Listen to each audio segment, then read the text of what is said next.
Very good morning. Welcome to Mornings with Ken Rosato. It is Tuesday, July 7th, 2026. Look at that. Just like that. Last time we talked live, it was before the 4th of July. And like that, it just goes right through.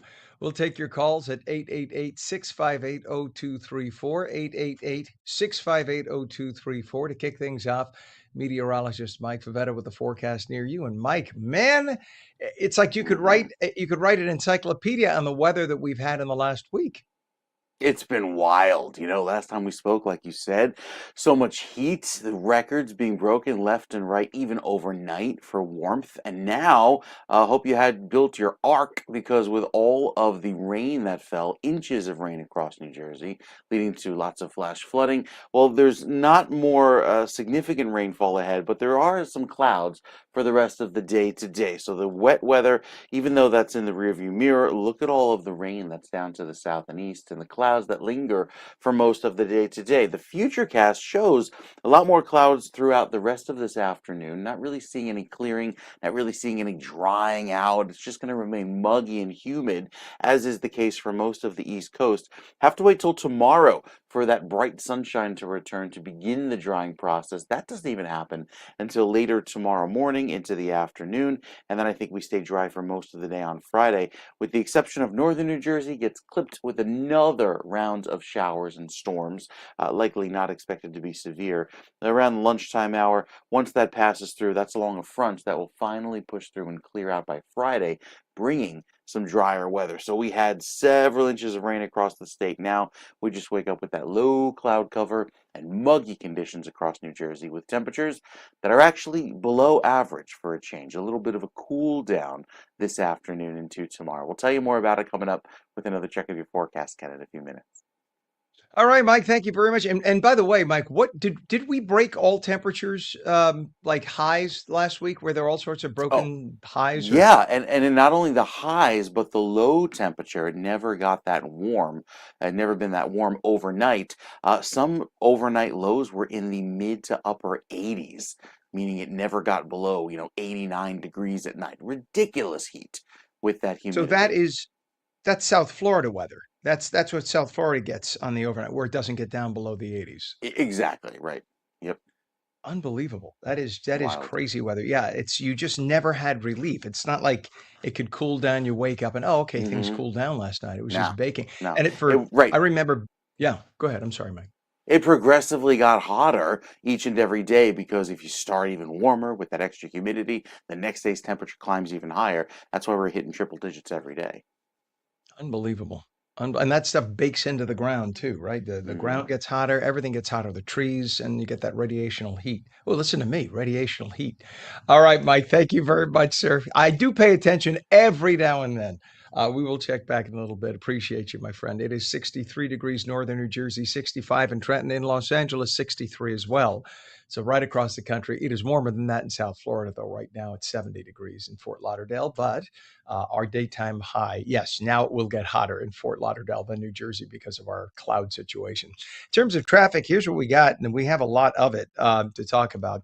In the tri state New York area, we have a disabled tractor trailer now, New Jersey Turnpike, outer roadway southbound, south of interchange 7, that's Route 206, Bordentown Township. Left and center lanes are blocked. Over to, let's see where this is. What town is this? This is Route 206, Andover. Route 206, we have a down pole blocking traffic both directions. This is south of Route 517 in Andover. All lanes are open northbound. All lanes are closed southbound, but it is impacting traffic in both directions. Our Hudson River crossings right now, the Lincoln right now is going to cost you about 35 minutes in. The Holland Tunnel, 35 to 40 already. Look at what we have here. This is the 192 connector from 78 to the tunnel, and this is what you got. Very heavy traffic. It's moving, but kind of crawling along. Over to the GWB, the 8095 approaches right now to the GWB upper and lower levels. Very heavy, but we do have a flow you could see right now. Not so bad. It's only about 35 minutes. That's actually very good what you're seeing there, especially the upper level on the right. To Los Angeles, we have just a couple of issues. We have a road closure in LA proper on Sepulveda Boulevard at West Century. There's an assist with maintenance. So that means somebody broke down. And this is in West LA on the 90 at Inglewood. and we have what they're calling an animal hazard. So that probably means either a raccoon or a dog on the roadway. Although in LA, it could be anything, could be a bear, who knows? I'm just saying. Animal hazard. This is on the 10 at the 605 in Baldwin Park. 5 minutes after, and it was an amazing effort, but it was not meant to be for Team USA. They were defeated last night in Seattle. Belgium's soccer team beat them 4-1 in the round of 16, eliminating USA from competition. But the fact that we made it to the round of 16 is something amazing and something that America should be very, very proud of. Plus, it looks like we have launched a whole new generation of energy, if you will, for younger people with soccer. And hopefully, Major League Soccer will now have a foothold, so to say, in the United States. This happened, I remember, in the 70s. Briefly, it happened again in the 90s. And let's see what happens now in the 2000s and 2020s. 6 minutes after, and there was a little controversy. Last night's match was not without some controversy, you'll all know. President Trump received some criticism after questioning a FIFA review of Folarin Balogun's red card. They call him Flo. We'll call him Flo.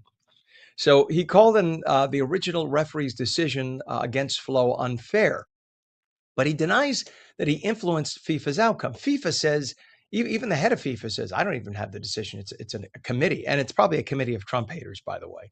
They apparently started making the decision back when the red card was called. And then it just coincided with Trump calling him saying, is there anything that could be done? They were working on it at that point. But it looked bad. The public thinks, oh, here's big man, orange man, bad, making calls. How terrible. Clearly, it didn't make a difference either way. The USA lost. But the bottom line is it was a bad call that caused that red card. It was probably an anti-USA call to begin with. And all President Trump did was call and ask. And there was a recording of the phone call. And all he did was politely ask, what do the rules say? And is there anything that can be done? Can it be reviewed? Now, if that's the worst thing in the world, okay. I'd rather have a president who would do that, I don't know about you, than one who is brain dead and asking for ice cream and doesn't know where he is. I'm just saying.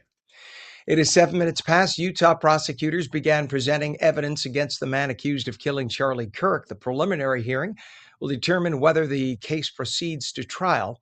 Prosecutors plan to present videos, DNA evidence, witness testimony, and alleged confession notes. Now, again, this is about the state case. This is a state case in the state of Utah with Charlie Kirk. They also intend to seek the death penalty if convicted. Microsoft will eliminate 4,800 jobs, including many positions within its Xbox division. Company leaders cited rising costs and weaker gaming business performance. Xbox will also cut additional jobs and reorganize, I should say, several development studios. Microsoft said the layoffs are unrelated to replacing employees with artificial intelligence. Buy that? An Ohio police sergeant was killed while responding to a reported break-in and gunfire. 4 other officers and a police dog also got hurt.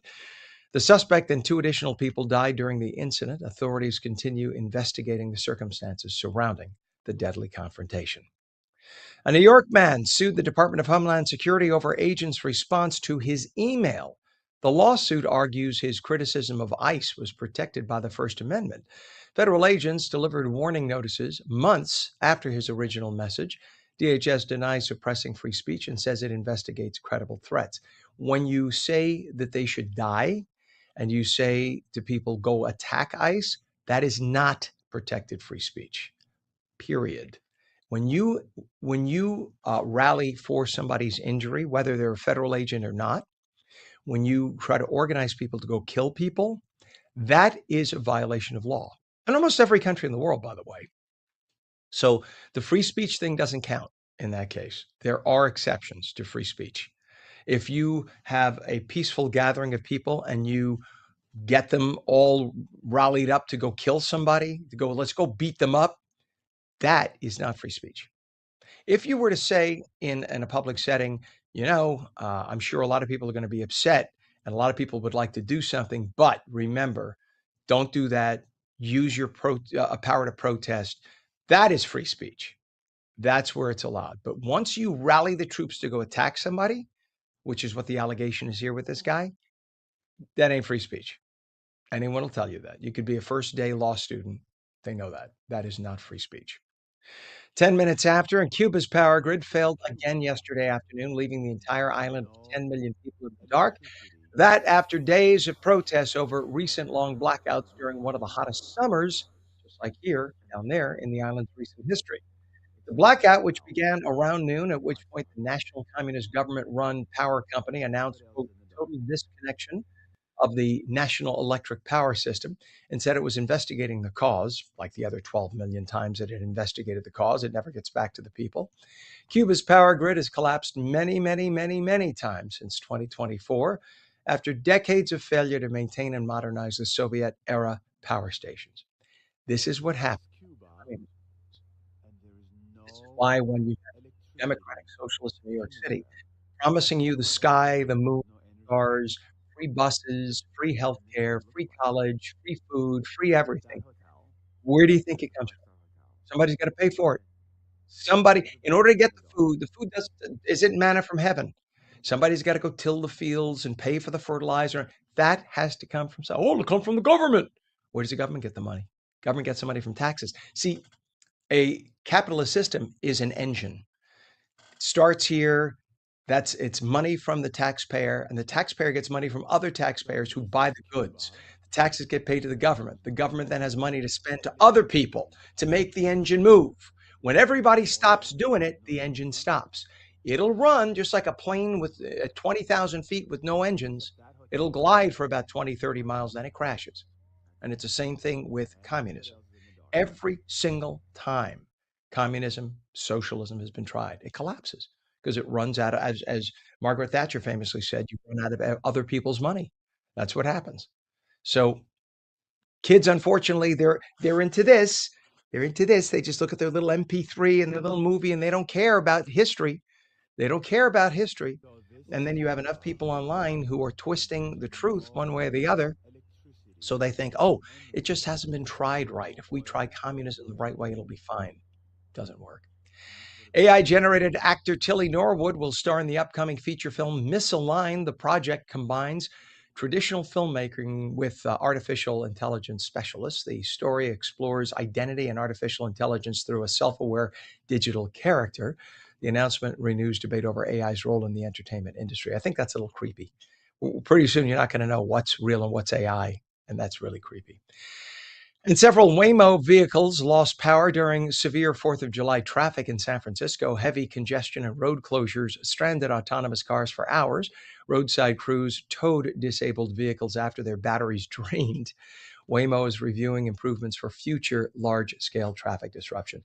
And right there, by the way, is my fear for switching over to electric vehicles. Every time I consider buying an EV, having lived in Florida where you have evacuations for hurricanes, I think to myself, if you're stuck in 2 hours of traffic, and you need air conditioning in Florida, and your battery is draining, what happens when everybody runs out of electricity on the highway? There's no place to quick charge.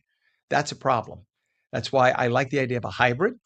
I definitely like the idea of a gas engine, but the environmentalist leftists who think that we should all be on EVs, take a look at that. That's San Francisco, where they have a lot of charging stations. That was simply a holiday with traffic. That wasn't heat. That wasn't a hurricane. I was stuck in a Waymo just 2 months ago, as everybody here knows. It was trying to drop me off at a fast food restaurant where there was traffic, and it didn't know what to do because in its brain, it was supposed to drop me off at a curb. And there was traffic at the curb, and it just stopped. So now traffic was backed up on the highway behind me for a mile because the Waymo wouldn't move. That's a problem. So it ain't there yet, folks. And that's why when Governor Murphy wanted to mandate EVs in the state of New Jersey by 2030, all EVs, these people are very short-sighted. They haven't figured it out yet. Good idea. Second vehicle, maybe. Hybrid, definitely. That is a problem. It is 14 minutes past the hour. When we return, last week's incredibly hot weather, Mike was just talking about it, was met with severe thunderstorms and days of flooding rain. Mike and I, the junior weather badge candidate here, will talk about the weather's impact on New Jersey. Plus, we'll take your calls at 888-658-0234. You're watching Mornings with Ken Rosato, now live on the East Coast and the West. We're back in 2. Don't go away.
Welcome back to Mornings with Ken Rosato for your Tuesday live in New Jersey and New York. Now we welcome Los Angeles and our state of Florida too at 17 minutes past the hour, taking calls at 888-658-0234.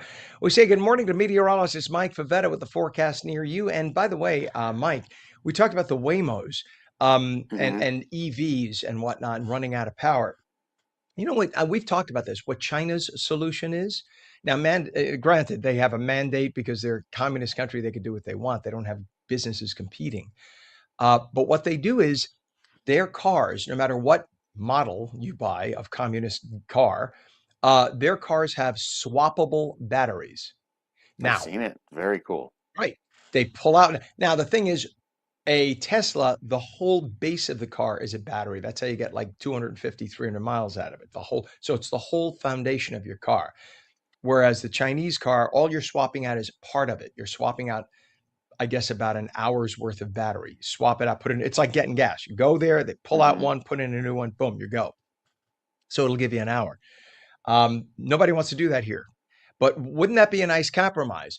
Okay, you could all have your proprietary battery that gives you 75% of the power for the car, and that you charge at home on your own. But if you're on the highway and you need that last whatever, there should be a national battery. How about this, Ken, for president? A national battery that is universal, that's swappable. And you could pull into any existing gas station and they pull out something from the bottom of your car, the size of a suitcase, and slide another one in. Now it'll give you an hour of juice to get home. And then and it's sort of like a propane tank. What do you think? Tell me the good and the bad. I think that there if it works in China, it can work in many places. I just think that we're a very gas loving society here in the Well, U.S. there's a lot Right? of We're it. all about the car There's culture and tons all of it. that. So That's the thing. yeah. It's like I remember when I was a kid in the 70s. I'm sorry for stepping on the tail there, Mike. In the 70s, when I was a kid, we could measure in days how much fuel we have left. That's all we heard. And you lose credibility when that's what you say. And it was probably, and let's say what it was. It wasn't government. I think this was probably an oil industry plot. I know, Ken, you are a conspiracy theorist. But it may very well have been to drive up the cost of gas because back then, when I was a kid, it was 49 cents a gallon. And suddenly went to 79 cents. And suddenly I remember when it went to 99 cents and everybody said, oh, it's going to break a dollar. And it did. So who knows? This may have been a wonderful diabolical plot on behalf of the fuel industry. Very, very well to say, hey, we're running out. But suddenly they found trillions and trillions and trillions of barrels more. And yet we still have thunderstorms and downpours, right? So on that note, with a return to weather that we haven't seen in terms of breaking records, a lot of heat last week, a lot of thunderstorms, and still a little bit more rain left in the bucket this week after 5 to 7 inches fell across New Jersey in isolated pockets, not the entire state, but there were certain neighborhoods that picked up a lot of water. It was all due to that excessive heat, which has now been suppressed south. So over the next few days, we won't have the extreme heat across New Jersey, but it's still a little muggy, still a little warm, whereas most of the real hot weather has moved its way south, not only to California, but even across the southeast. There's actually dangerous levels of heat down in Florida as that high pressure is kind of parked here across the southeast part of the country. Back to New Jersey, we still have a little bit of pollen, even though a lot of the allergens have been rinsed from the atmosphere with all of that heavy rain. You'll start to hear some of those lawnmowers again with the landscapers out cutting the lawns, and of course that raises the grass pollens and the weeds as well. Over the next few days, it's a little gray. Likely get some sunshine back tomorrow, but then Friday sees another round of wet weather early in the day. Once that clears Saturday and Sunday, partly sunny. I think we'll make it through the weekend, mostly dry with some breaks in the clouds, and then bring back some cooler weather for next week going into the next week in July. So after all of that extreme July heat, we have waves of cooler weather coming toward us. It doesn't bring a real significant relief. It just brings us back down to average. And at this point, after all of the extreme heat, that's all we can ask for. With that wet weather moving eastward, you see by Friday into Saturday, some of that clears out and we're back to dry weather into the weekend. We'll tell you all about it with another check of your forecast, Ken. Take a look at the West Coast weather in just a few minutes. All right, Mike. And if you don't mind, I'm going to do a quick traffic report, and then in about a minute, if you don't mind coming back and talking with me about the severe weather. We're going to Hmm. take a couple of minutes to talk about all the severe weather we had, because we have a lot. We had massive Yeah, flooding, states of emergency, so we really need to talk about it. So if you don't mind coming back in a second, I sure. appreciate it, sir. Okay, it is now 64 degrees in Trenton, 64 northern New Jersey, Los Angeles 63 degrees, in South Florida it is 75 degrees right now in Fort Lauderdale. In terms of traffic, we have a crash now just popped up. Pam, sorry, Pam was asking me, do we have traffic? Yes, for the cameras. This is on 295 northbound at exit 27 down in the Philadelphia area. This is in Bilmar. The left lane of two lanes closed. We have a disabled vehicle downtown Jersey City. See, that's Jersey City right there. Downtown Jersey City, we have a disabled vehicle 12th Street eastbound approaching Manila Avenue. That's right in the heart. That's actually right near the Holland Tunnel where that's happening. And that's blocking the center lane. So that means if you're taking a local approach to the Holland Tunnel, it's going to be a mess. Tractor trailer broken down. This is on the New Jersey Turnpike by near I-80. All lanes open to traffic right now, but that's causing people to kind of hit their brakes. We have another disabled tractor trailer. This is down at exit or interchange 7, Route 206, Bordentown. Left and center lanes are blocked, but we don't have a camera shot there, unfortunately. And there's a down pole on 206 causing an impact on traffic in both directions south of Route 517 in Andover. All lanes open northbound, all lanes closed southbound. Now your Hudson River crossings. The Holland Tunnel approach, as we mentioned now from Jersey City, the local approach is now going to be impacted. That is the approach from 192, let's see, 130, 139, excuse me, not 192. That's the approach from 78. That's causing bumper to bumper traffic. You could see the approaches on the right of your screen. The people on the left of your screen are going to the local roads. People toward the right, those two lanes that are stopped are going toward the tube. So that's the problem we have, and that's going to cost you 40 minutes. GWB upper and lower levels right now, 8095 approach, very heavy but moving. We have 35 minutes in right now. Upper level on the right, lower on the left. Upper is slightly better. It'll save you about 5 minutes versus the lower. To the Los Angeles folks, the on LACA people, we do have an animal hazard. Again, that means there's probably a dog loose on the roadway. This is in Baldwin Park at the 10 and 605 where they meet. We have a hit and run, no injuries reported West LA. That's at 120th Street and Budlong Avenue. And a road closure now reported in LA proper at Sepulveda Boulevard and West Century Boulevard. It is 24 minutes past the hour, and we bring back our friend Mike for a few minutes. We'd like to talk about the severe weather. Now, we had record breaking heat last week, Hmm. and then we had massive amounts of flooding. Was the flooding more caused by the flash flooding, the quick downpours, or was it caused by then the following nonstop, round the clock light rain that we had a day in and day out, a day in and day, or was it all just part of the same mess?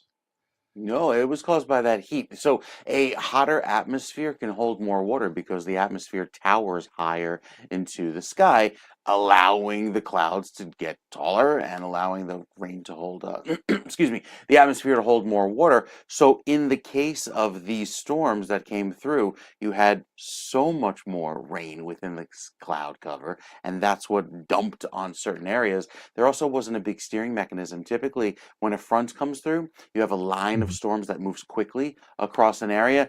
That wasn't really the case here. Were these stagnant, stationary storms that just kept dumping rain in certain areas. And in the case that you see here, the Paramus video with all the trees being knocked Right. over, that's when you're on the periphery of this storm because as that all of that energy falls flat down, it then fans out when it hits the ground. And so on the edge, you get all of these trees down. That was the case up in Bergen County.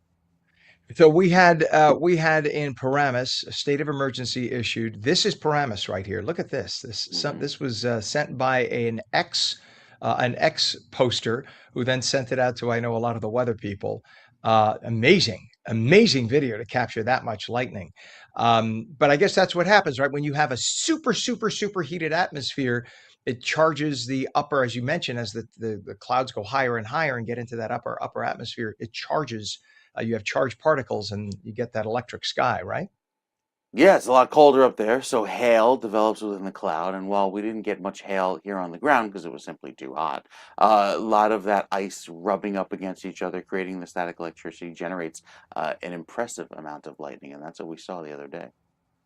So I'm looking right now at the current amount of current number. That's why I'm looking down. Forgive me for looking down while you're talking. Current number of outages throughout the state of New Jersey. And we have, again, a state of emergency still declared in Paramus. Morris County had a mess for a while.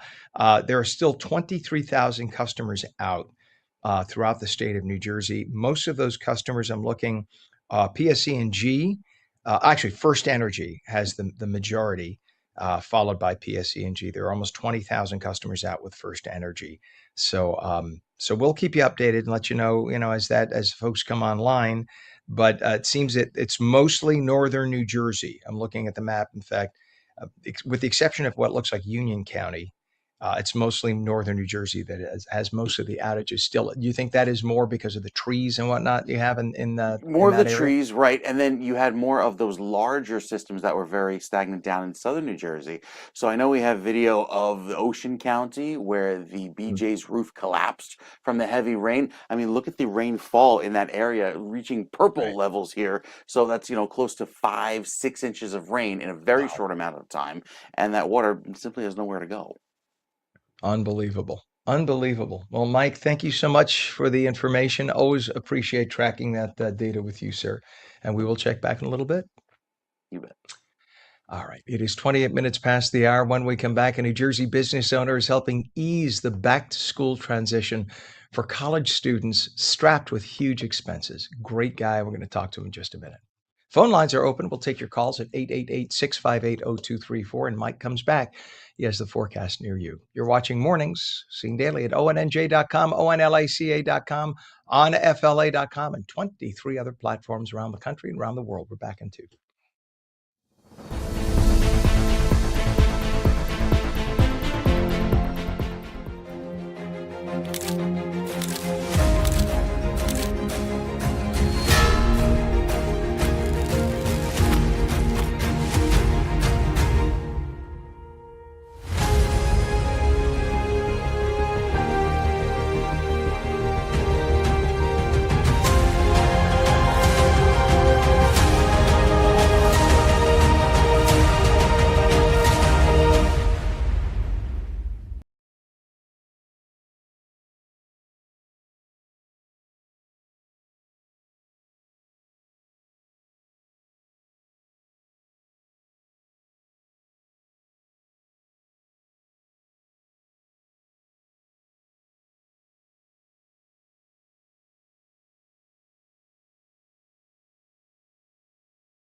Good morning, 31 minutes past the hour, Tuesday, July 7th, 2026. Welcome back to Mornings with Ken Rosato, live on the East Coast and the West. Meteorologist Mike Favetta with the forecast near you. A lot calmer than it was just days ago. Mike, good morning. A lot calmer. Still waiting for that sun, Ken. Gonna be another day of cloud cover today, similar to yesterday, minus the rain, even though a lot of that rain still is present across most of the south and east Here in New Jersey, we stay dry today, rain-wise, but it's still rather humid with those clouds lingering. Out west, there is another round of big heat ongoing. This big bubble of heat is moving in from the south, and that's allowing for some excessive heat warnings and the hot, extremely hot weather to take over most of the desert southwest. And you say, okay, well, it's July. Shouldn't it be hot in the desert? Yes, but there are some limits to that, especially down in LA, where that heat remains, and a lot of that marine layer is actually being pushed down to the south. So, an extremely dry condition there, with most of that moisture staying well offshore, even throughout the weekend. Whereas the wildfires out west, especially in the Rockies, are pushing a lot of that smoke eastward. So, keeping an eye to that. But beyond that, it stays just muggy throughout most of the East Coast until we have this front that pushes through by Thursday and brings back some dry weather. Comes with a few chances of rain, especially midday Thursday for most of the state. We'll talk more about that with another check of your forecast and check in on the drought. Even though the update doesn't come in until Thursday, we've had a significant improvement with our drought, obviously, with all the rain. We'll give you those details in just a few minutes. I would say if we didn't have some improvement, some significant improvement, you'd have people rioting throughout the state with all the Yeah, water that we yeah. got. It's like I've talked to people who have water in their basements who say they haven't had water in their basements in 20 years and they got water in their Mm-hmm. basements. It's quite a lot of Right. water. Mike, thank you very much, sir. We appreciate it. It is now 33 minutes past the hour. Just a quick check at, we should mention 64 degrees northern New Jersey and in Trenton, and 63 in Los Angeles, 62 now in San Diego.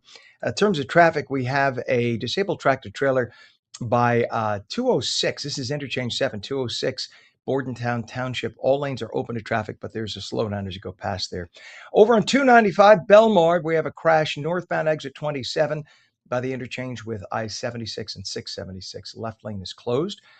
We have disabled tractor trailer now. This is on the Turnpike, local lanes northbound, just south of exit 69, I 80 Ridgefield Park. That's right by the approach to the GW Bridge. It says here that all lanes are open to traffic, but people are slowing down as they pass. We have our local approaches now. I should say the approaches to the Hudson River, not the local approaches, but the approaches. We take a look. The Lincoln Tunnel approach has been out now. The camera's been out for a couple of weeks, but we can tell you right now it's 35 minutes in via 495. The Holland Tunnel approach right now 139 bumper to bumper. That's going to cost you a solid 45 minutes in, making your way from the New Jersey Turnpike, and then over to the upper and lower levels of the GWB 8095 approach is a solid 40 minutes in. Upper levels on the right, lower is on the left. Los Angeles, quick check of a few roads. Antelope Valley traffic collision. This is at the interchange of 138 and 90th Street West. There's a fire now reported West LA at the 405 and Manchester Boulevard off ramp. And we have an animal on the roadway apparently, and that is in Baldwin Park at the 10 and the 605, and quickly a road closure in LA proper at Sepulveda Boulevard and West Century Boulevard. 35 minutes past, and heading back to school can be expensive, whether you are moving into a college dorm or you're getting a classroom ready for a new group of students if you're a teacher. Well, one New Jersey business owner is helping to make that transition a little bit easier by, well, let's just say giving away. We always like that, giving away hundreds of free area rugs to college students and teachers. Free for you, not free for him, but very generous of him. His name is Glenn Scher. We've had him on before because we've been around so many years now that we can now say, remember when we had John last time? That's kind of cool. He is the owner of Carpets to Go. He has two locations, Howell and Brick, and he's here to talk about his company's annual Day of Giving. We say good morning, and I can now say welcome back, Glenn. I can't believe we were a baby show last time we had you on. It's nice to have you back, my friend. It's always great to be with the tops. Thanks so much, Oh, Ken. my mother paid you to say that, but I appreciate it nonetheless. We'll take it. Glenn, you are just a kind and generous man. You've done this for a lot of years now. Talk about how you first started, when you first started, and the fact that you just have lines of people. We have video from last year of lines of people coming to your store. So talk about it. So it's an absolute unbelievable event. I started it 6 years ago. Both of my kids went to college. So 6 years ago, my son was looking for a carpet, and fortunately, we have a carpet and flooring store. And I gave him a rug, and I said to my wife, you know what?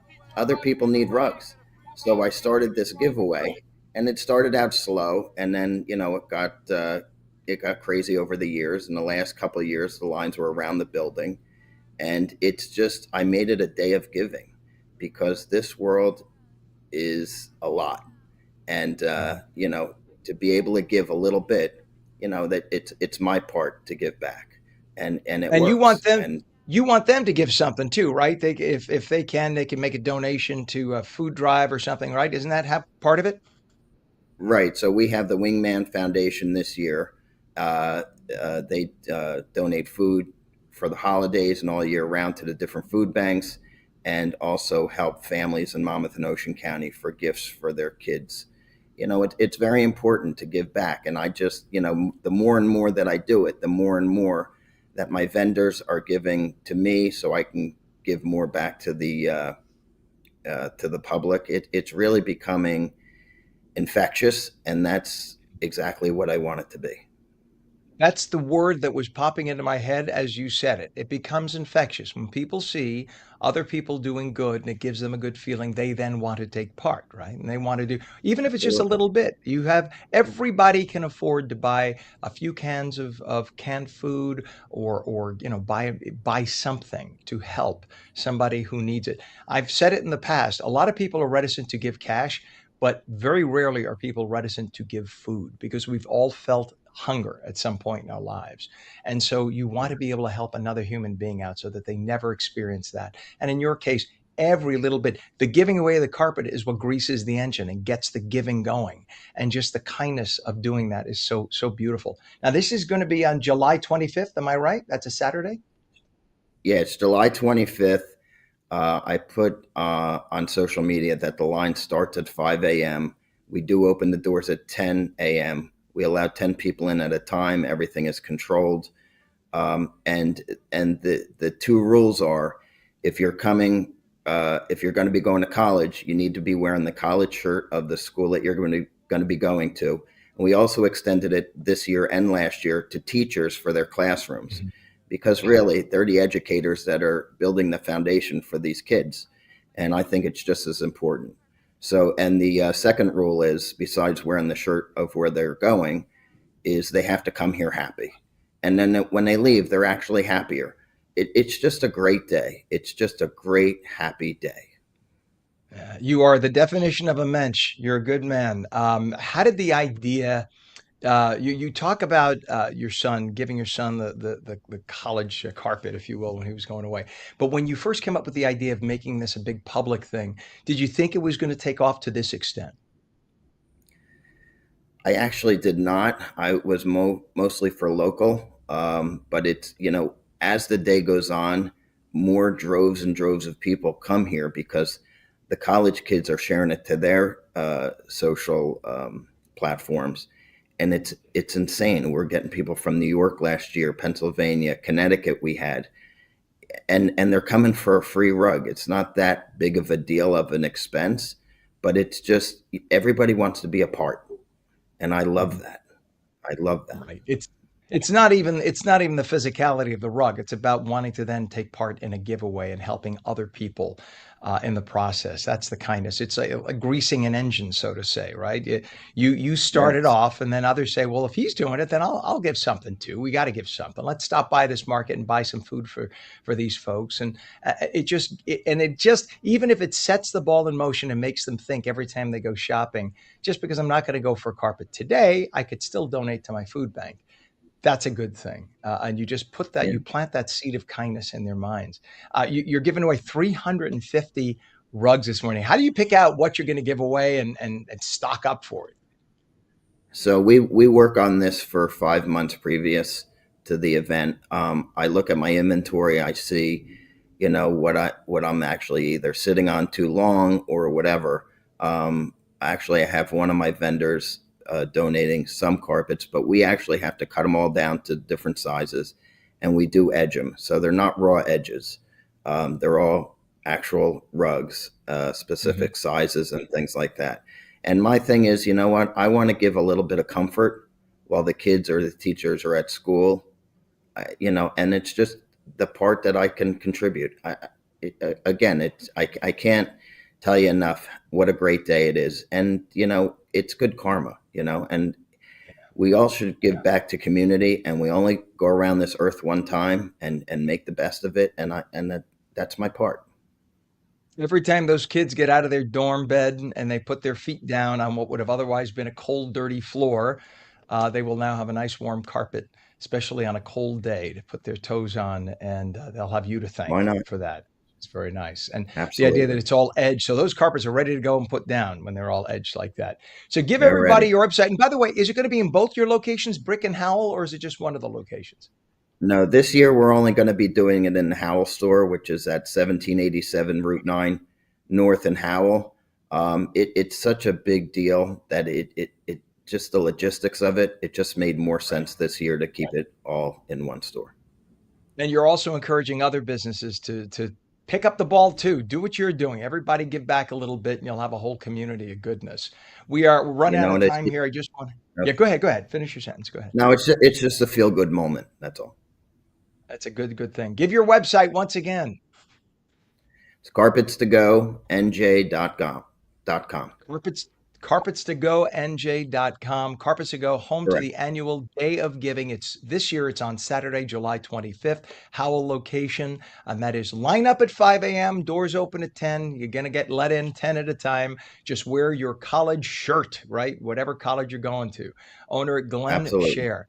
Thank you for coming on this morning, and bring some donations, Thanks, right? Some Ken. food I donations appreciate to it. people who need it. We love you coming on, and have a wonderful day with it this year. Thank you, Glenn. Thanks, pal. You bet. All right. Good guy. Good guy, Glenn. All right. We need that all over New Jersey. It gives you a good feeling. 43 minutes past the hour. When we come back, the Supreme Court is giving Texas the green light to require age verification to download apps on your phone. Brand and digital strategist Fisher will be here to talk all about it. We're coming back in 2.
A very good morning to you. Welcome back to Mornings with Ken Rosato. It is 46 minutes past the hour, taking calls at 888-658-0234. Did y'all see the fireworks this weekend, both New York's and DC's? What did you think about them? Give us a call, 888-658-0234. Maybe your local fireworks show was kind of cool, too. A lot of the local shows were amazing. And now you got the new drone shows. Did you go to see a drone show? Tell us about it. Meteorologist Mike Favetta in with the forecast for your city. Mike, did you take the little ones out? Well, my favorite thing to do is drive on the highway or find some bridges where you can go over some neighborhoods and you're kind of like eye level with the fireworks. You know, these are the backyard run-of-the-mill fireworks, so it's a lot of fun. Right. Do it just after sunset, so around 8:30, 9 o'clock. People get so excited when it starts to get dark. They start shooting off all the fireworks, and it looks really cool. So it's my favorite thing Yes. to do every year. And we timed it out this year. Driving up the turnpike, you see all the fireworks around and over the bridges. So very, very cool. Yeah, if you're in a building, like I've been in a building in Manhattan, Hmm. from one of the upper floors, looking around in all directions, it is Yeah, literally like a crown. You it's great. literally see 100 shows going on throughout the tri-state at the same time, because from that Hmm. elevation, you don't realize you in the day, you don't realize, oh, you're looking at Paramus from Manhattan. You don't Right, realize that right. that's what you're looking at. But at Yep. night, you can now see all these different shows going on. Uh-huh. It's enough to cause emotion. It is so It beautiful, is. so It is. beautiful It to is see. beautiful. Yeah. Yeah. So So, that was all a right. lot of fun. That was great. Enjoyed that. It always times out nicely. The rain timed out nicely that it held off after a lot of the major fireworks. Could you imagine all these floods and all these rains during the 4th? Well, at least we had the heat and then the rain, and now we're back to some clouds for the remainder of the first part of this week. We get to some sunshine tomorrow, and you can see that building off to our west. So we take you through the next few days with the clearing that takes over tomorrow. It'll still be warm, not terribly humid, but we have a little bit more rain on the way for Thursday. Once that comes through, we are quiet into the weekend with clearing taking over. A few clouds around, but nothing like the heat and humidity we've endured. And then into next week, looks pretty quiet with a nice quiet pattern shaping up for most of the country. That will feel lovely. Florida is the exception. You can see some storms down there, but at least it remains nice and dry. And even the future cast closer to home shows those clouds today lingering back to some clear sky tomorrow with that little bit of a breeze coming in from the north and east. There's our line of storms that comes through Thursday around lunchtime, wipes through the state. That's ahead of the front, which clears us out on Friday morning, and then we're looking dry into the weekend. Weather through the middle of July is slightly warmer than average in New Jersey, but a lot of the heat this time is out toward the west, even the Pacific Northwest, where most of that warmest of the weather will be. And even as we head into the middle of the month, a lot of the wet weather that's been around kind of continues to have above average chances of rainfall going into the next few weeks, with most of the drought now ending across New Jersey. Again, this map will update on Thursday morning, but I think we'll see a significant improvement, and a lot of the drought down across Georgia and Florida improving as well with all of that rain, Ken. All right, Mike. It's funny that Pam and I are looking for traffic. The Hudson River crossings have traffic right now, but I'm looking a lot of, oh, there's some traffic now, Pam. I see it. Might as well bring it up right on the screen. Might as well while we're talking. This way we could show that we really do have traffic. But there it is. See, there's one line now. They're going to move and it's going to go away. That's a good thing when we have to search for traffic. I think a lot of people are still on vacay. I think they took the kids Mm-hmm. and the station Yeah. wagon. Fisher was making fun of me. I had Fisher on the radio at WOR last week, and I said, "Yeah, the family got in the station wagon." He said, They don't have station Okay, no wagons station anymore, Ken. wagon. No. Yeah, they Mm-mm. don't even have minivans anymore, do they? It's just whatever." But someday they'll have what they'll call ride share. You see, you watch. Mark my words. I forecast that. But I think a lot of people are on vacay yet because all you have is a little Yep. Hudson River crossing issue, and that's it. So enjoy your vacay, everybody. All right, Mike, we'll check back a little bit, sir. Much appreciated. It is 64 in northern New Jersey and in Trenton right now. Los Angeles 63 and in San Diego as well. A couple of traffic incidents, minor. We just saw right there exit 144 of the Garden State Parkway. That's just exiting traffic. That's all that is. It's every time you get on the highway, there's no major problem. Thankfully, that's a good problem to have. See that? And they're still moving. It's not like they're stopped. They're still moving. That's a good thing. Over in, let's see, Belmar, which is down toward Philadelphia, we have a crash 295 northbound, exit 27 by the interchange with 76 and 676. Left lane is closed. No massive delays there. Just watch out for it. New Jersey Turnpike, we have a disabled tractor trailer by the 95 local lanes south of exit 69, I-80, Ridgefield Park. All lanes open again. Just a brake check through there, and a disabled tractor trailer. Turnpike outer roadway southbound south of interchange 7206 Bordentown, all lanes open to traffic. Hudson River crossings again, Lincoln Tunnel, we're told 30 minutes in. Holland Tunnel, 35 to, actually, it's 40 to 45 minutes in. You could see those stopped cars there. And then the GWB upper and lower levels moving, but slowly moving, about 40 to 45 in as well on the upper and lower levels. You can see the upper level on the right, lower on the left. That's actually not bad at all. What you're looking at, that's probably closer to 30 to 35 when you see that movement in that area. That is not bad. Over to LA. Couple of things to tell you about. Report of a fire now south LA at the 710 Willow Street on-ramp. And we have a collision reported Antelope Valley at the 138 and 190th Street West.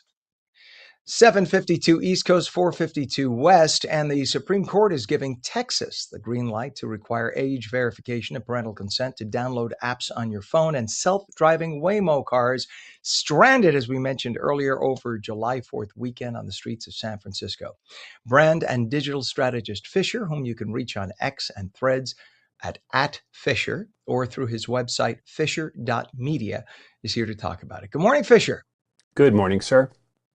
So are you saying now I have to call my mom to get permission to download apps? What gives? Oh, no, you're well out of the range of needing to verify your age. Well out of the range. You're mean. You're mean. Texas enacted a law last year to address concerns about online safety for minors. It was challenged by the computer industry and a group of students on First Amendment grounds. The Supreme Court sided with Texas in an emergency appeal, issuing a decision without explanation with no noted dissents. Texas argued that minors downloading apps agree to terms involving location tracking, data privacy, information sales, and liability waivers, justifying the need for age verification parental consent.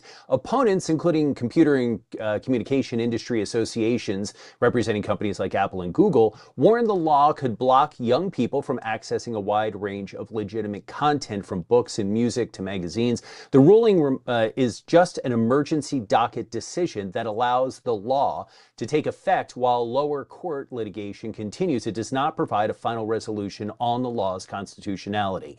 This follows a similar Supreme Court decision last summer, allowing Mississippi to enforce age verification and parental consent requirements for major social media platforms. So this is ongoing in Texas. Again, the Supreme Court just stayed the ruling of the lower court, and it will continue to go through the process. But many states have done this for adult-type websites, social media, sites as well.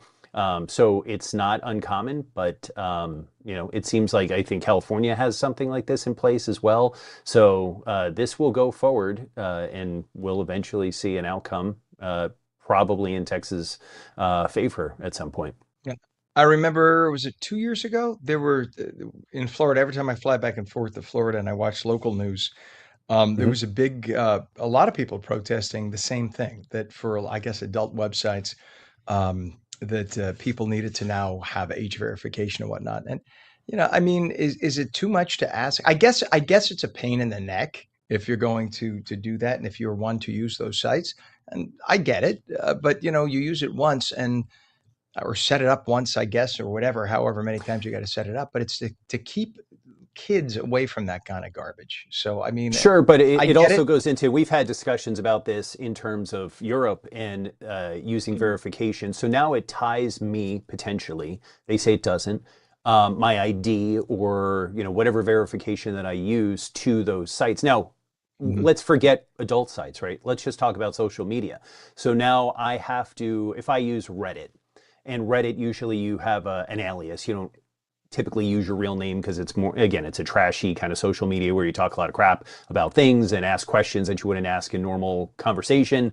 Now I'm tied to that, right? So my identification, so if that got hacked, now anything that I've asked about, if it was something medical reasons, or I wanted to talk junk about, somebody or a company or whatever, now I'm tied to that. So I think it goes beyond whether or not I'm accessing sites that might be questionable in some people's eyes. I think it goes to tying your identity to something specific that you might remain anonymous, or you just don't want to have to give your personal identification because now it's in somebody's system. Potentially, you can authenticate the way an Apple Pay or a Google Pay works, where it's a token and it's a verification, but also it's a pain in the butt. You have to do it every single time.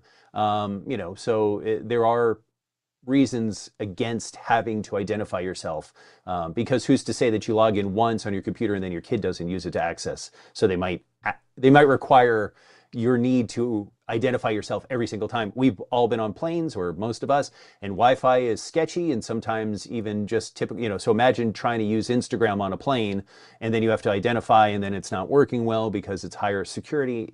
It's a thing. No, and you know what? That makes sense. And every time Big Brother encroaches a little more, today it's for age, tomorrow it could be for something else. So it's by little tiny baby steps that it happens. You're absolutely right. The libertarian in me is screaming, no, no, I Yeah, get it. no, I agree. Good, Same. valid argument. Now, Waymos, and I was one, as you know, 2 months ago, I took my first Waymo in LA, or yeah, we were in LA. So what happened to the Waymos in San Fran? Yeah, basically, and I know we're out of time, so I won't get into the nitty gritty, but they ran out of battery. So after fireworks displays, a lot of people got on the road, and the Waymos got on the road, and they might have been, completing trips from earlier and not have gotten back to charge, and then they just died. But they blocked roads, they blocked intersections, they blocked parking garages. So imagine trying to get out of a parking garage, but you can't because the Waymo is blocking the way, and there's no way to move them. So they had to get towed.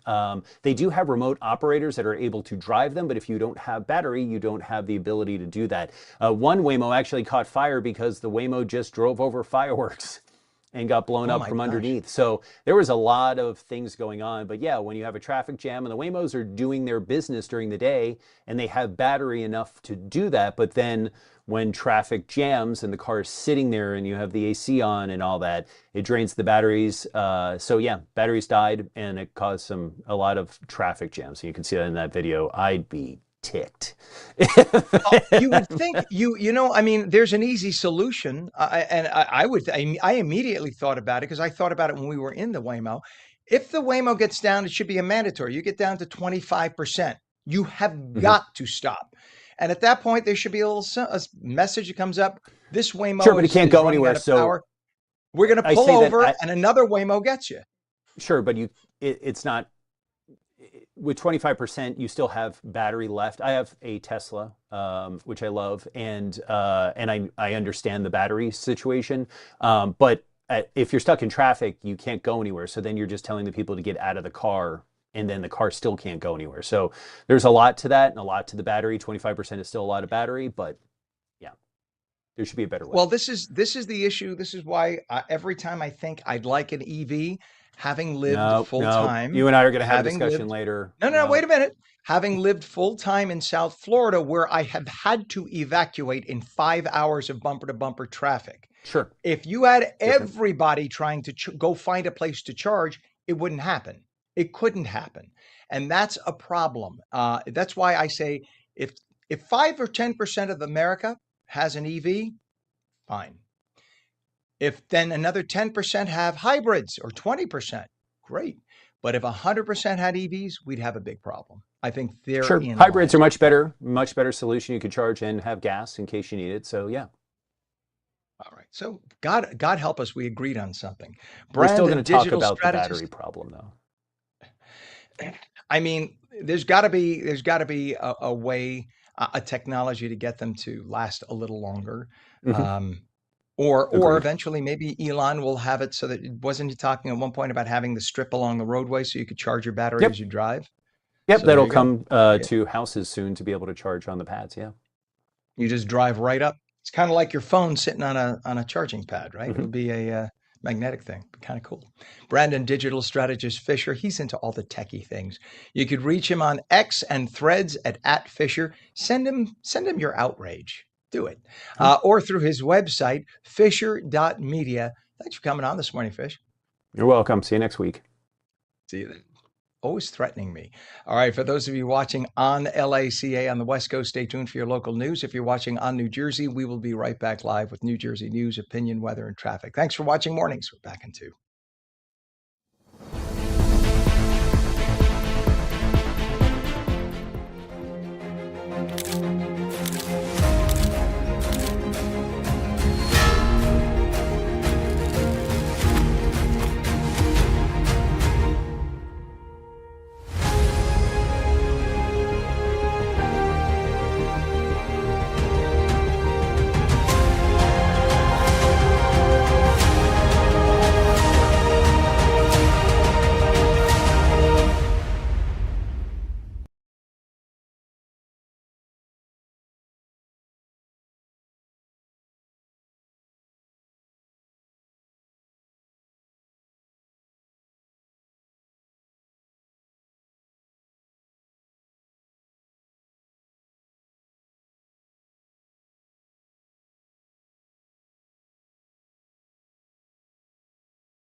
A very good morning to you. It is 8:03, Tuesday, July 7th, 2026. Welcome to On New Jersey Mornings. I'm Ken Rosato, taking calls at 888-658-0234.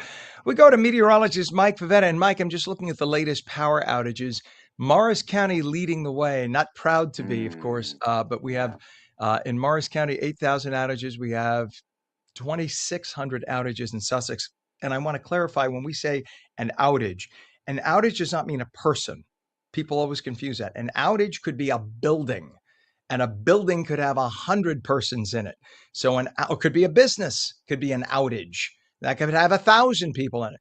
So just when you hear an outage, that doesn't mean, oh, there are only 4,000 people impacted. It could be 40,000 or 400,000 people when we talk about that.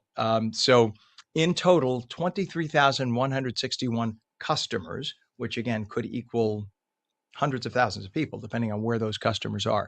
But the big three or four, Morris County, Sussex County, Union County, Bergen County, still without power. And a lot of it, isn't it, because when they go to fix the lines, you have lines down the street. They got to fix all hmm those lines before they could generate the power, right? That's right. A lot of trees down as a result of those heavy winds and the rains that came through. Gusts over 75 miles per hour and inches of rain on top of that. All in all, remember, it was also a holiday weekend, so finding crews to go out with the triple overtime and take care of that, always a challenge. A lot of people on vacation too. We look ahead to a rather muggy start. Even though it's a little bit cooler in the 60s, the dew point, or the temperature where the air is saturated, also in the 60s. We're holding right around 5 or 7 degrees cooler than yesterday, but it's a saturated and very humid start to the day as we get started on a cloudy morning. Not expecting any rainfall today, even though you see a few little blips of green here on the screen west of the Delaware. Our forecast remains dry today, but it will be humid as temperatures hold just around 70 degrees. So if you're looking to head out, just keep in mind, even though it's cooler, it's just going to feel really sticky. Going into tomorrow, the temperature warms back up thanks to the sunshine. So the sun warming us into the 80s up in the northeastern corner of the state, 70s down the shore, lovely amounts of clear sky. It'll really feel nice even through tomorrow evening. And then for Thursday, we have another brief round of showers and storms that come through. Not expected to be severe, but still could pack a little bit of a punch. The last thing we need is more rain, and yet we get just a little bit of that by Thursday afternoon, and that will set the stage for a warm finish to the week on Friday.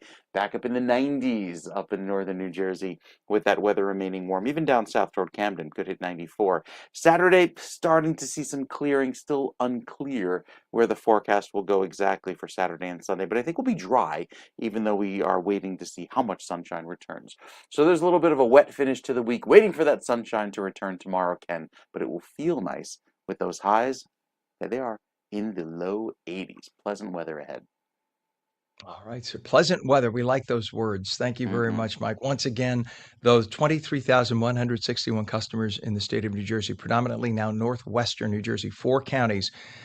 We have Morris County, Sussex County, Union County, Bergen County, northern New Jersey. Those are the ones most impacted right now out of the 4.2 million electric customers in the state. Thank you so much, Mike. Appreciate it. We will check back. It is 65 degrees northern New Jersey and in Trenton. That's pretty much because of the overcast. That's sort of the condition throughout much of the state. 65, much more comfortable than 85 waking up to that.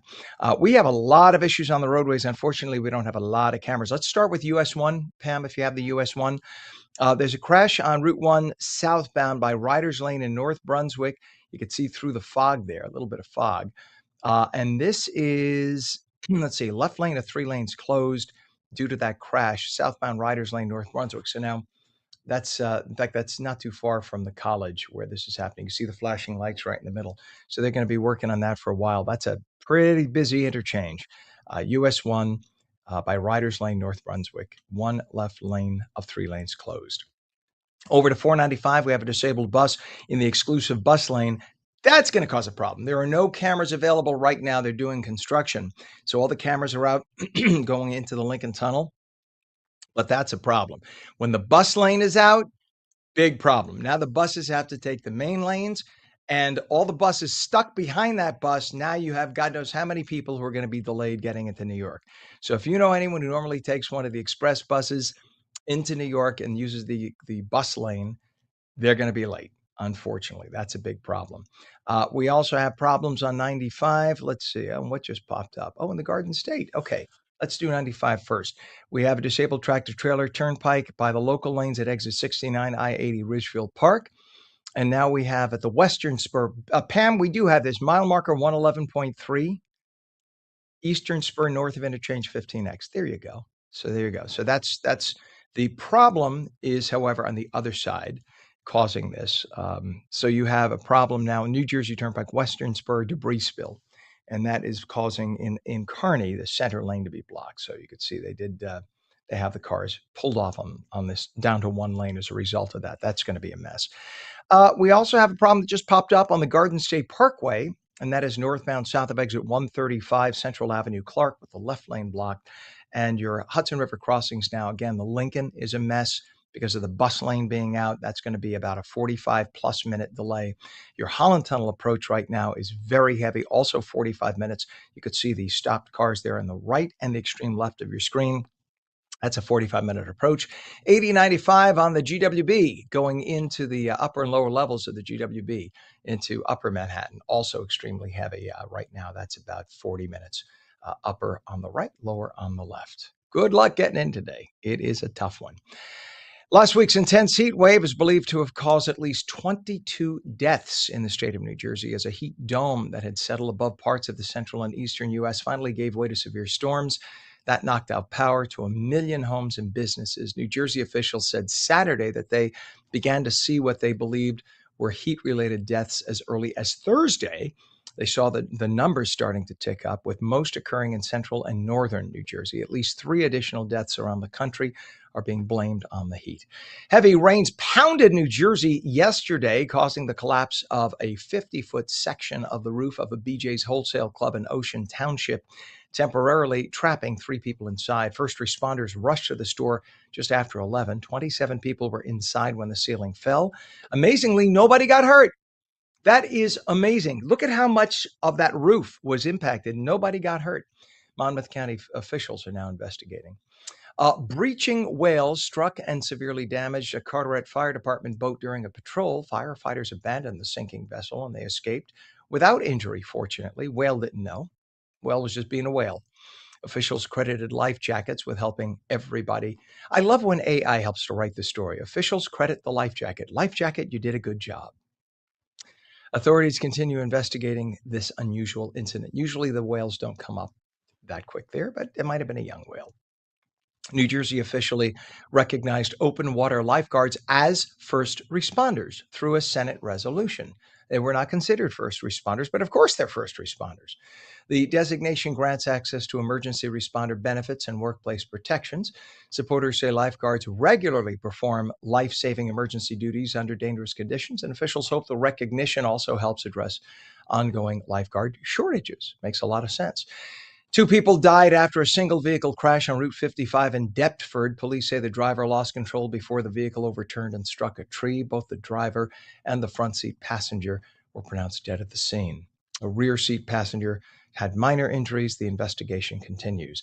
And strong storms over the 4th of July weekend left thousands of New Jersey residents dealing with scattered power outages. We were talking about this. We still have, they actually just got over 1,000 people back online, but 23,011 customers remain without power, most of them in Morris County. 8,000 customers without power right now in Morris County. Utility companies across the state continue restoring service while encouraging customers to use online outage maps like I am. The one I'm using, poweroutage.us. It is fantastic. It is up to the second. So if you want to see, if you have your phone, you may not have power in your house, but if you have it on your phone, poweroutage.us if you want to maintain your update on who has power and who doesn't. But if you see any down power lines, folks, stay away. Don't try to drive over them. And of course, don't move near them. When we come back, financial uncertainty, something many people are feeling right now, but building confidence with money can make a big difference no matter where you are in life. We'll talk about it. You're watching On New Jersey Mornings. We're coming back in 2 minutes.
Welcome back to On New Jersey Mornings. I'm Ken Rosato at 8:15, taking calls at 888-658-0234. Clouds today, maybe a shower, highs low to mid-70s. Meteorologist Mike Favetta with a full Garden State forecast. And Mike, now Hmm. it's amazing. Since we started the show, they've gotten over Yeah. 4,000 customers back online. They're working very Hmm. hard. So They are. thank those utility crews when you see them. Yep. Though those linemen are, especially after a long, hard weekend and now dealing with that extra humidity. So you mentioned the live updates coming in 9:15, and you see these numbers going down, especially when you look at the percentage of the county without power. Close to 4% of Morris County without power, with all those trees up in Sussex County similar. Much better down across the southeastern corner of the state where there weren't the wind issue, it was the rain issue with all of the flooding. So you see that how that translates to customers, and it's still in that 5 to 10,000 range of customers there up in Morris County, whereas far less up to Bergen, Passaic, and Sussex, and much less down the shore. So as we head into this afternoon, the visibility improving. Right now, it's a little bit lower with that low cloud cover, but I think we'll see some improvement throughout the day, especially with the afternoon trying to warm us up and bring some sunshine back, even though we might get a late day brightening of the sky. Temperatures only managed to make it into the 70s today with that dew point, or the temperature where the air is saturated, very high, feeling quite muggy into this evening. Tomorrow, with the afternoon sun, it'll feel a little bit warmer, and especially by Thursday, get another quick round of rain that comes through by the afternoon. That adds a steamy feel to the day, and then we're back to somewhat more comfortable conditions by Friday. It's just going to take some time, even as we head into tomorrow afternoon. Dew points remain warm, and the heat index up around 90 degrees. So still feeling warm each afternoon through Friday, but I think we get some relief with some slightly cooler weather by Saturday that comes through, with those temperatures feeling much more comfortable. So again, pushing through, the cloud cover taking over for most of the day today, and as a result, the UV low. So on the scale, you go from 0 to 2, and that's where we sit today. A very gray sky yet again, not a whole lot of sunshine. Certainly keeping it an eye to the sky for some more rain, but it's just clouds for this afternoon. And even the future cast showing that with all those clouds lingering until tomorrow morning, we get a break in the sky, and we're back to some sunshine for tomorrow before some more rain comes through on Thursday. The weekend starting to clear out, but I think the real clearing happens by Monday into Tuesday of next week, with a warm period ahead. Early next week, it'll start to warm up. So temperatures hold in the 80s, which is average for the second weekend in July. It'll feel comfortable, less humidity, nice and dry. A beautiful weekend, Ken, to enjoy. Love it. Thank you very much, sir. And beautiful weekend after all the incredible heat and storms. We'll Hmm. take it. Thank you, Mike. We'll check back in a little bit. 65 degrees up and down the state of New Jersey right now. That is a very good thing. Comfortable clouds right now, but it's a little respite. We needed the rain and we needed the cool down, so that's a good thing. Garden State Parkway right now, we have a crash reported northbound south of exit 135, Central Ave in Clark. This is about a mile before, but if you look at the extreme left of your screen, you could see where it starts. You see the cars there kind of stopped in the extreme left, and that is about a mile stretch of slowdown. So the left lane is blocked. We have a disabled bus right now at 495. That is the exclusive bus lane approaching the Lincoln Tunnel. That lane is out now. All the buses behind it are stuck.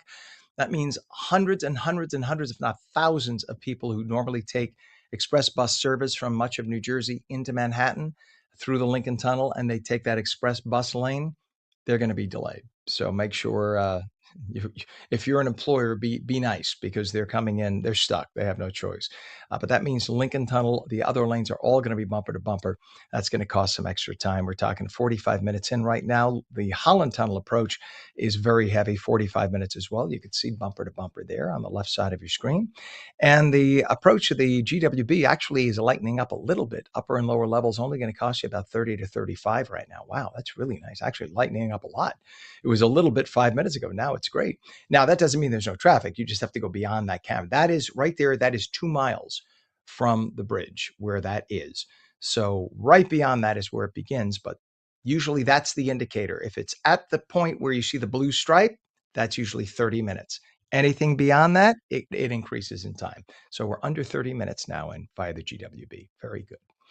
Financial uncertainty is something that many people are feeling right now, but building confidence with money can make a huge difference no matter where you are in life. It's one burden not to think about. Dr. Ravi Gabas is an entrepreneur, real estate investor, and author, keynote speaker, and a financial confidence expert. He grew up in poverty in Russia, and then he built a successful business starting over in the US. Imagine going to another country where you don't speak the language, learning the language and learning it well enough to then start a business. That's a lot. Dr. Gabas now helps people develop the mindset and the resilience needed to navigate today's economy. We say good morning to you, Dr. Gabas. Good morning. Thank you for having me, Ken. It's good to have you here. I mean, you define how anybody who doesn't make an effort to succeed in this country just doesn't try, because you came here. Did you speak any English before you got here? Yeah, I do. I, Oh, I so did you speak studied. English before I came here. It wasn't that good, maybe, but I'm a teacher of English according to one of my educations. I have multiple educations, so I studied hard. Wow. That's amazing. I mean, I speak seven languages, but none of them are Russian. Great. They're all Latin based. I give up. So Yeah, when you learn, I don't speak no, seven. but when I you speak five, but not seven. that's amazing. When you speak though a Latin language, you could learn the other Latin languages pretty well. And I don't know if the same holds true if you speak Russian. You might be able to pick out Polish and like that. I don't know if the same is true with Slavic Mhm. languages, but I'm It's just not that impressed. easy. It's not that easy, Yeah, but no. you get something. Yeah, you understand something. Sure, but it's one thing to know a little bit about the language of the country you come to. It's another thing to then start a business and live here and meet people. And you did that successfully. So, talk about financial confidence and why that is just as important as financial knowledge. Okay. So you introduced me well. I don't have to introduce myself. My name is Ravi Gabis, and yeah, I was born and raised in Russia. And what is financial confidence for me? Uh, First of all, it's visibility. Yeah, it's clarity. It's understanding what's going on, and most importantly, financial confidence doesn't start in your bank account. It starts in your decisions. When you take ownership, when you build resilience, um, when you kind of start taking responsibility for your life, and you don't need to have perfect conditions to start. You just need to make one decision. You need to create clarity, and you need to know or create that next step. What are you going to do? Very simple step. And what is interesting about financial confidence, when people become more financially confident, it doesn't just change their finances. They change how they show up at work, in families, in business, at home, in leadership decisions. They bring it to their work. Actually, why is financial confidence important for me? Because I see that people are so they're under a lot of pressure today, right now. Life is really expensive, especially here in New York. I live in Staten Island and the New Jersey area. I know these areas from my own experience because I do my businesses in these areas. We have construction business in New Jersey. We do educational events in New York, and life is expensive. Housing, food, debts, um, the family responsibilities, and there is a lot of uncertainty for many people. Right. And people, Ravi, I don't mean to step in. I just because we're tight on time.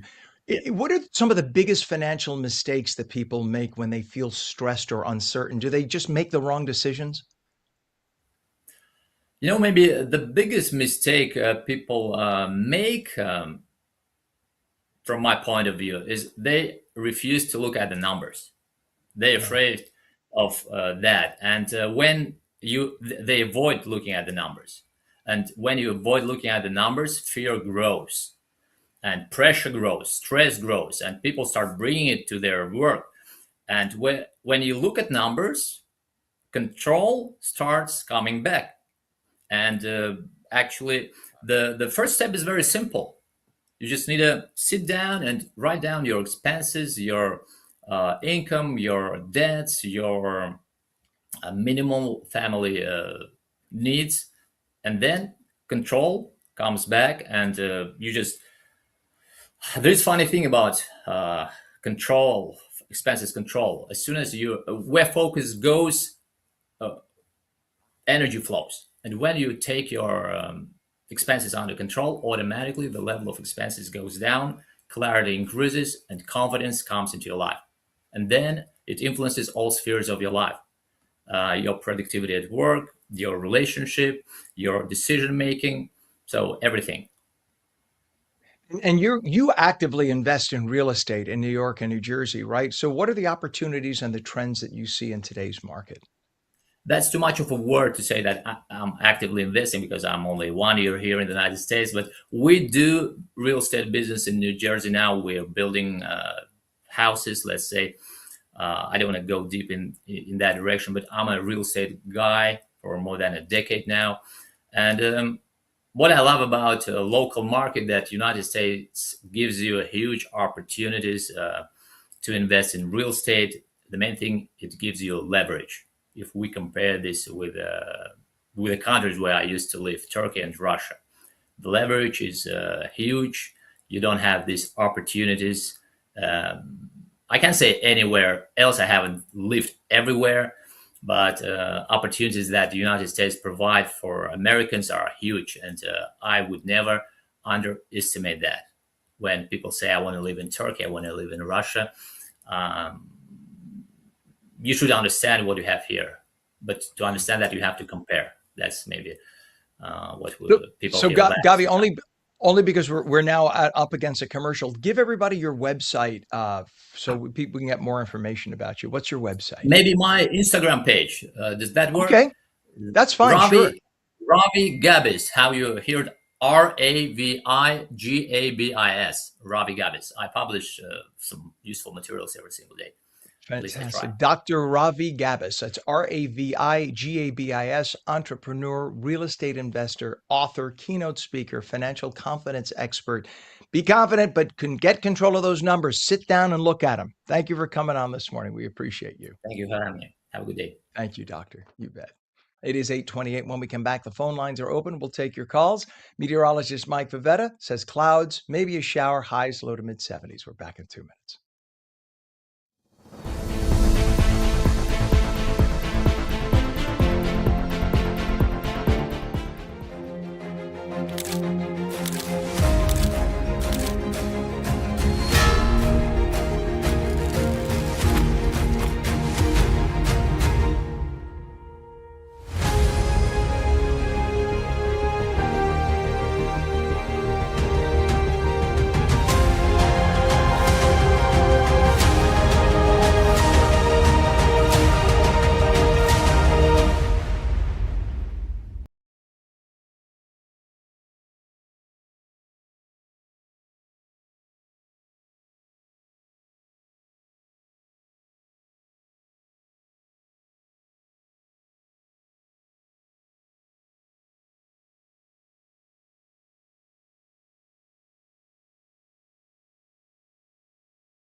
Very good morning. Tuesday, July 7th, 2026. 65 degrees right now, 8:30. I'm Ken Rosato. Welcome back to On New Jersey Mornings. Clouds, slight chance of a shower, highs low to mid 70s. Meteorologist Mike Favetta with the full Garden State forecast. Good morning, sir. Good morning, Ken. And muggy, really, really muggy. You have all of that saturated soil from the 5 to 7 inches of rain that fell. Incredible to think how much rain fell in a short amount of time yesterday, especially over those isolated areas like down toward Monmouth and Ocean County. You saw the videos out of Asbury and, of course, up in Bergen County. A lot of clouds this morning. Not going to see a whole lot of sunshine today. And, of course, no more heat alerts as that has finished after all of the heat that we had last week. Well, what that came through and what's left are now the clouds with, of course, a lot of rainfall over the last few days. But we get to dry out over the next couple of days, especially with the increase in pollen, as that has taken a tumble, the amount of weeds and grasses from all of the rainfall.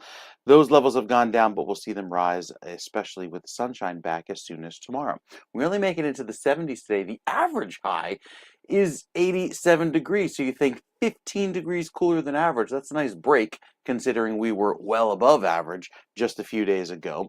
And going into the next few hours, you'll likely see the water temperatures cool off as well, thanks to all of that runoff of the cool waters right there toward the ocean. Look at the rainfall the last 2 days, and especially that dot of purple just north of Tom's River, in excess of 6 inches of rain there in a short amount of time. Some areas picked up close to 5 inches on average with those storms. And then the last 7 days, when you include even the rainfall going back through the 4th, most of the state picking up more than an inch of rain, and even heavier amounts there in Monmouth and Ocean County. So quite a bit of wet weather over the last week, and we have more chances of rain, especially on Thursday, maybe again on Friday, but much lower this weekend. So we get a nice break into Saturday and Sunday. And the reason for that is that front that pushes through after this stationary front kind of lingers, gives us the clouds, and through today.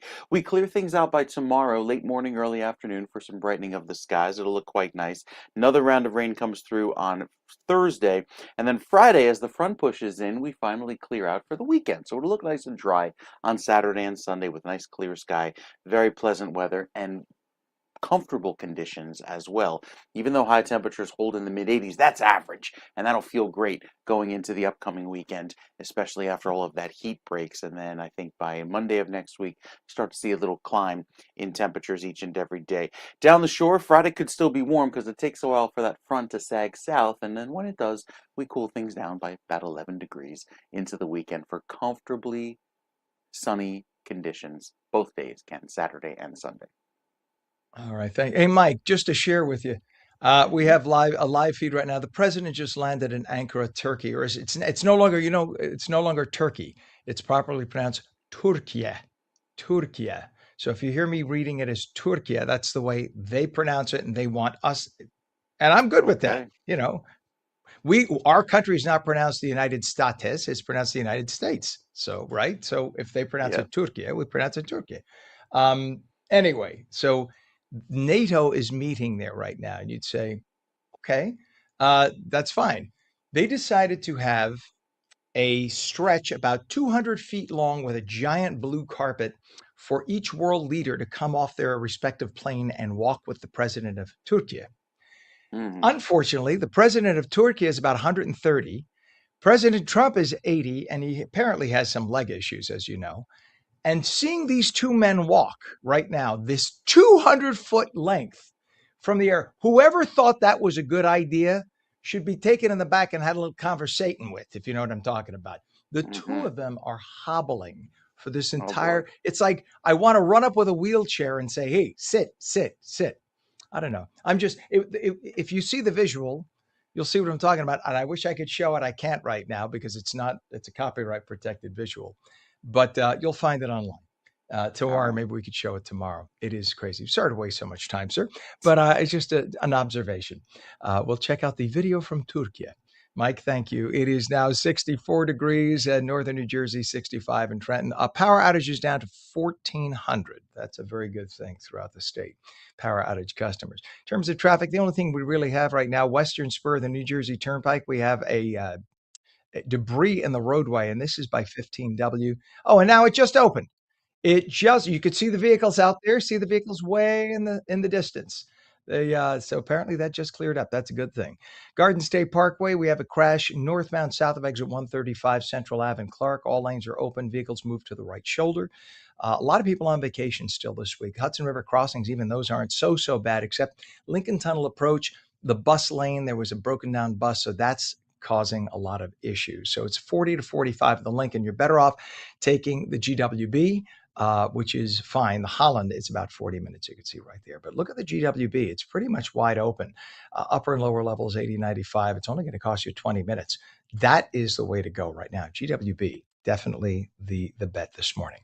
It is 8:36. From cold plunges to breath work, wellness trends seem to be everywhere. They always have been, right? But one practice gaining major attention focuses on something that a lot of people may have never heard of or certainly haven't talked about, and that is your fascia, the FASCIA, the fascia. That is the connective tissue that runs from your head to your toes. It's all under your skin, right? It's all throughout the body. But fascia issues are linked to pain, mobility, even stress.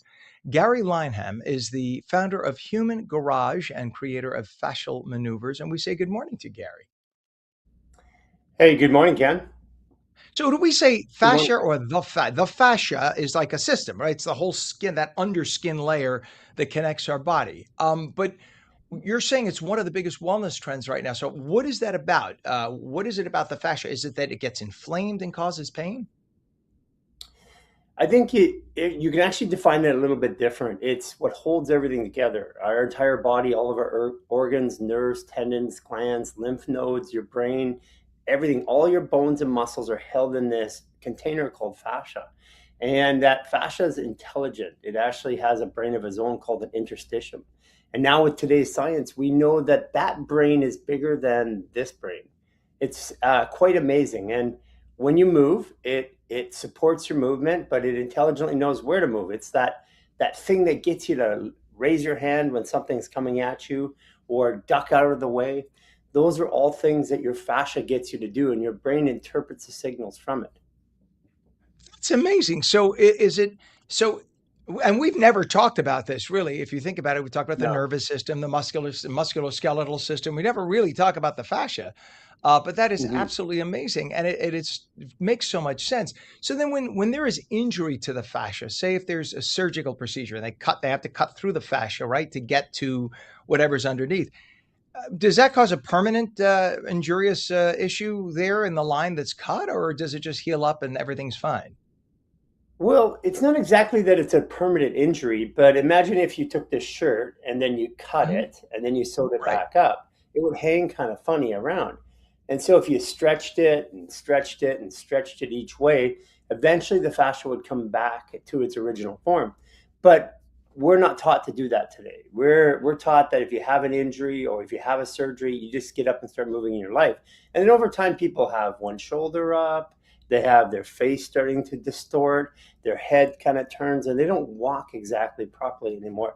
So fascia controls all of that, and it is absolutely changeable in just a matter of minutes if you do the right thing. So, Gary, this is fascinating to me because I'm someone who was double my body weight. I used to weigh 360 pounds. I weigh 180 pounds. That's And when you fascinating. do that, fascinating. uh, but I bring it up because I literally feel my joints loose and not in a good way. I have Yes. arthritic pain. I have. So, how much did the stretching of the fascia over those years impact where I am right now? Well, actually, quite a bit. It actually controls where all of those things sit. But here's the good news for you is that with a little bit of mineralization and hydration and moving that through fascial maneuvers, you'll reestablish the connection between your fascia and those muscles. It just takes for you, it take about a month or two of doing 15 to 20 minutes a day, and you will feel better actually within the first 3 days. Well, you and I have to talk then, because, and I'm not kidding. You and I have to talk then for sure. I mean, I even notice my posture is awful when I walk. I have to force myself to stand in a certain way.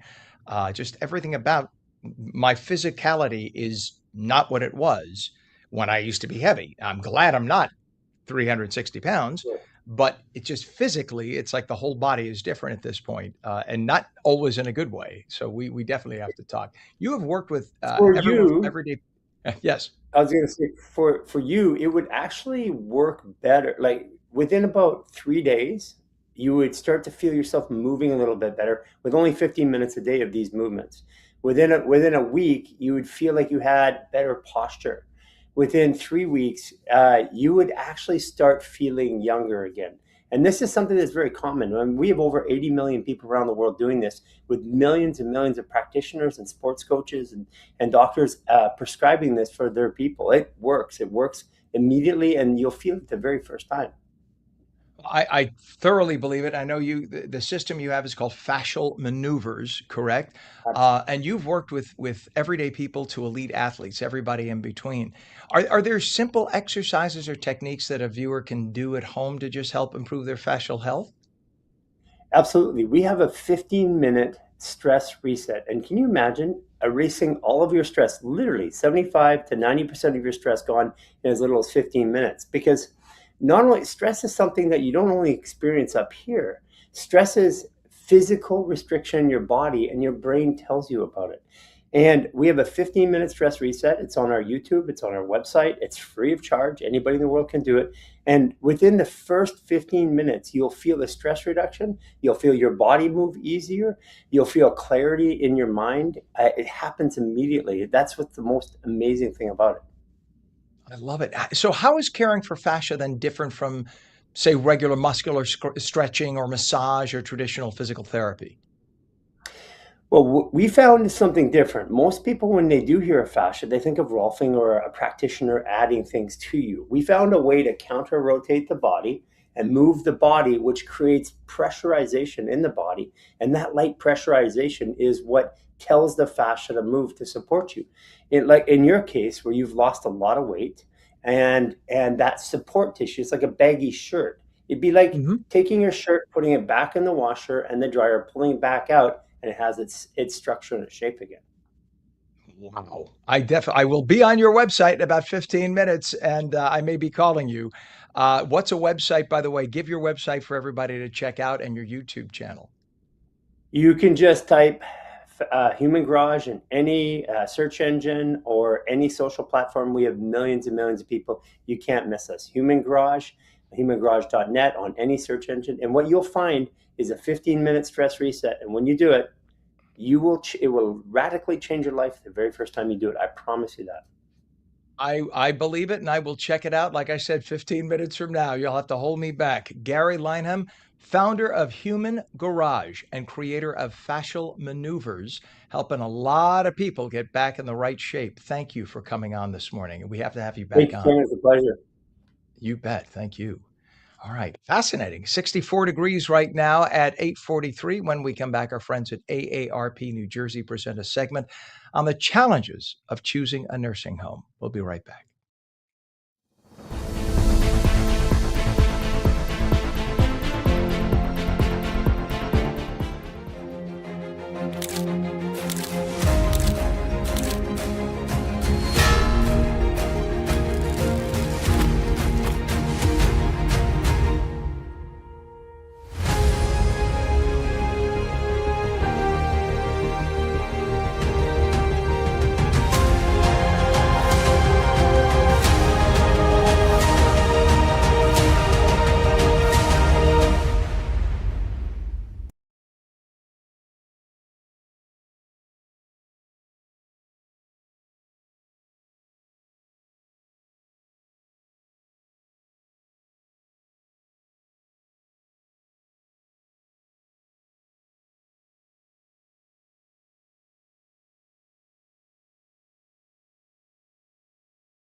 Welcome back to On New Jersey Mornings. Ken Rosato at 8:45, taking calls at 888-658-0234. Straight to meteorologist Mike Favetta with a check of the Garden State forecast. Good morning, sir. And speaking of all that rain, Ken, that we've had, certain weather stations now recording just in the last few hours the amount of rain that was recorded yesterday, now above 100% above average over the last month or so. And that goes for most of New Jersey, including all this area shaded in green, 123% of average, 124% of average up in Morristown. And look what that did to the drought.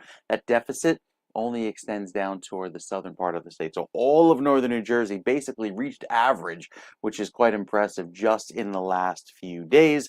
And I think we'll see this update by Thursday morning with that drought monitor coming in from the Drought Network with an impressive amount of rainfall that fell over the last few days. Now, our forecast today keeps us cloudy, and that'll keep a cap on temperatures, and the lid will keep those temperatures in the 70s. But going into the next few weeks, likely see a little higher than average rain chance, especially with more chances of rain on Thursday and Friday, and then a little bit warmer than average, but not like the big heat out west, which takes us through the middle of July with all of that heat extended there. So we go into the next few days this week, and while the weekend looks nice and dry and sunny, there are some rain chances specifically for Thursday and Friday, and then we get a chance to dry things out. But a little bit of a warm-up ahead toward the beginning of next week, even down the shore, where we once more reach the 90s. So there's some warm days ahead, but a nice, pleasantly feeling weekend, Ken, with lower humidity, lots of sun, and temperatures in the low 80s. We'll take that. Yeah, indeed. Mike, I saw there on the or I should say the Northwest, more not Midwest, but like Yeah. Idaho, Montana, the Dakotas. Mhm. I noticed you had a big red blob there. And Yes. last week when we had the heat wave, didn't they have snow there? They did. They did. So So now the what the weather's shifting and hell? going back the other way. Talk about It's just the way the jet extremes. stream goes. It's true. It's true. The way the jet stream goes. We had the really hot weather, and then we had the really rainy weather, and they had snow. So it's wild how this all works out. It was hotter here than in Florida, and now it's much, much hotter in Florida because that hot weather is sinking south. That's why you love your job, I think. That's why I you do. love your I job. do. Plus, it gives you an escape from two screaming little babies and a dog. That's a whole other story. But The that's dog is on my feet right now, but yeah, he's just like level 5 clinger. I love it. I'll take a level 5 clinger any day. Mike, have a wonderful day, sir. We'll check you in the You too. morning. Thank you. 8:48 right now. And the following is brought to you by our good friends at AARP New Jersey.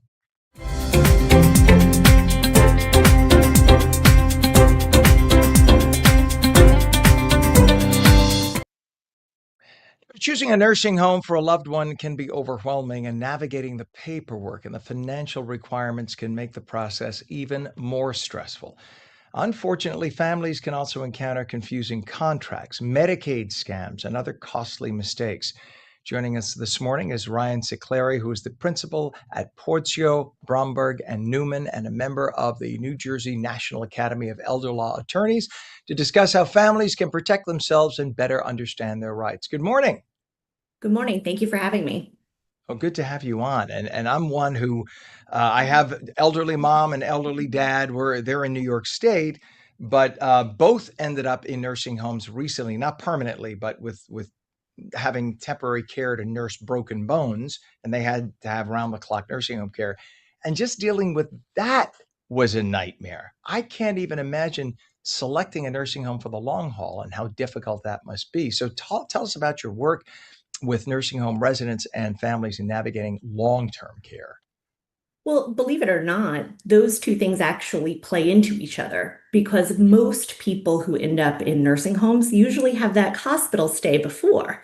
So they go to the hospital, then they transition to a nursing home for rehabilitation, and then we realize, hey, it's not something where we can manage their care at home. But those contracts, those admissions agreements that the nursing homes are requiring individuals to sign are being presented to them before they even transition from the hospital to the nursing home. So the practical reality of what's happening is that the nursing home or rehabilitation facility is not even accepting the person from the hospital until that admission agreement is signed. And so we end up in a situation where the family is experiencing a crisis, like a broken bone, an accident, and they're having major health issues they're trying to deal with for their loved one. And now they're presented a contract that's 20, 30, 40 pages or more saying, hey, we know your loved one needs this care, but we're not going to take them until you sign this. And it's an emergency. You need to sign it right now today, or we're not going to take them. And so that's the practical transition of what's happening in the majority of cases. And so there are a lot of mistakes that are happening, and there are scams, et cetera, involving Medicaid applications. So why don't you talk about some of those scams and things that people need to look out for? So the contracts themselves are really geared towards the facilities. Now, not every facility, we have some great contracts that are out there, but the vast majority of the contracts that I review on a day-to-day basis have some really terrible provisions in them. For example, we might see provisions that include a quote responsible party, which is, my mom goes into a nursing home. I'm the one looking at the agreement. They deem me to be the responsible party. Now, under the law, my responsibility would be to use my mom's money to pay for her care. But what these provisions are including are these responsible party provisions that say, I have to pay from my money instead of just relying on my role as the responsible person for my family. So we see these responsible party provisions quite frequently. We see arbitration provisions, which basically say, hey, if something happens and you need to sue the facility, instead of getting a trial by jury, you have to go through this arbitration. Now, most of the contracts indicate that these are optional, but they don't read that way.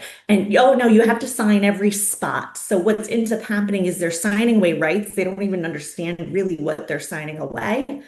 We also, I've seen some really egregious provisions, Ken, where they say, you agree not to hire an attorney to help you review this contract. So they can be really horrible provisions within these contracts. There's provisions that say you didn't transfer any of your assets before coming here. And if you did, we can sue the recipient of that to get the money back. But they're not taking into consideration that some of these transfers are appropriate and legitimate, such as a transfer to a disabled child, for example. Wow. So now there's been discussion around legislation to address these contracts. What is the goal of this proposal and how far has it gone?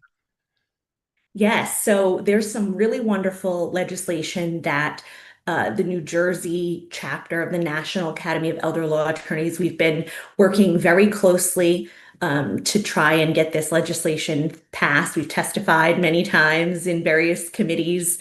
And basically, the legislation has a whole variety of protective provisions within it. It's at its core, it's a consumer protection bill. It's protecting our most vulnerable citizens when they are in a crisis.